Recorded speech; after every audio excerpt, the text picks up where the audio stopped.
Hey everybody, welcome to Tabletop Never Stop. Today we are talking about spoilers for Song of Ice and Fire once again. And what we will be talking about today is, of course, the Stark Heroes box. I have some spoiled images here of the Stark Heroes, and we're going to go through them. So first off, we have Arya Stark, not pictured here, but she is a 3-cost NCU. She has ability once per game. Never do what they expect. Once per game, at the start of the round, one friendly infantry unit may make one free maneuver action. 3-cost NCUs are good. They allow you to get an extra activation in the game cheaper. Obviously, you don't want to mess out on NCUs. Getting free maneuvers and free attacks and extra tactics cards are really powerful. No one's really arguing that you want to always bring at least 2 NCUs. I think a lot of people really feel like you should make a push for 3. I don't think that's always the case, but you definitely want to bring 2, and being able to bring 2 for 6 points is certainly a useful thing to be able to do. Now, Arya is probably the worst. Actually, I'm not going to say probably. Arya is definitely the worst 3-cost NCU that we've seen, with the caveat that there's a bit of the card that we haven't really seen yet. I know the cost is 3, but we haven't seen the whole back. On the Table Gaming podcast had one of the developers on, and there was a spoiler that Arya will give us access to something that you won't be able to get without her. So we don't know. I don't know what that is precisely, but it may be some other list building aspect. Possibly it's the only way to get Syrio. So there's an additional reason to take Arya. But even though her ability is not that good, just being able to get a 3-cost NCU is. Just to compare to the other NCUs real quick, Pycelle gives you 6 weakened tokens. Sansa, of course, only gives you 1 tactics card, but 1 tactic card at the right time can be extremely powerful. Craster gives you a flexibility. Val lets you get maneuver multiple times. So, just 1 maneuver is a little bit weak, especially considering you have to do it at the start of a round.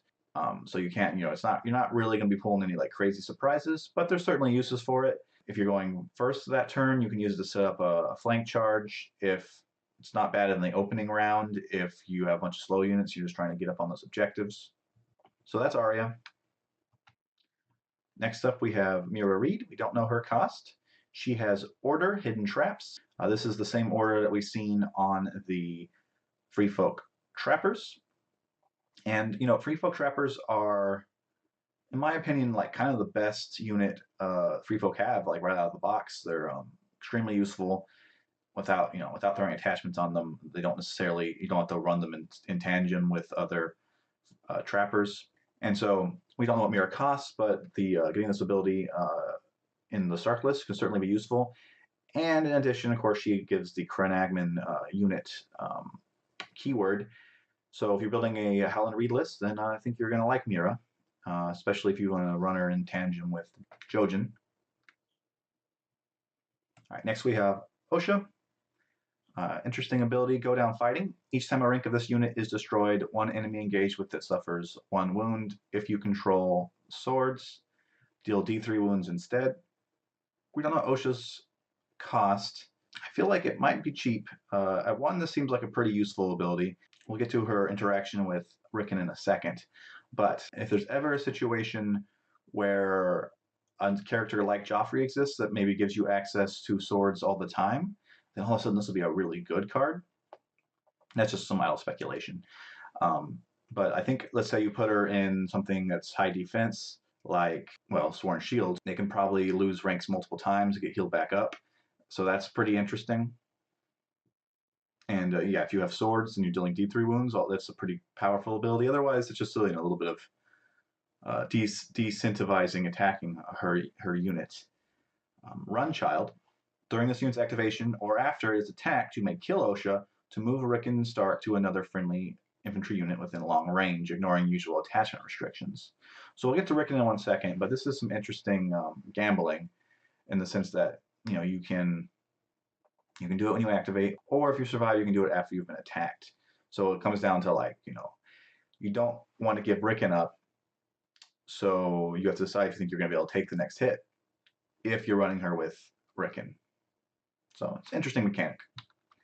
All right, and the reason why you would want to move Rickon away is he is a valuable captive. This model is always the last model destroyed from this unit. When this unit is destroyed, your opponent gains 1 additional victory point. All right, so Rickon, actually, we know he costs 2, and you may be wondering why you would spend 2 points to potentially give your opponent 1 additional victory point.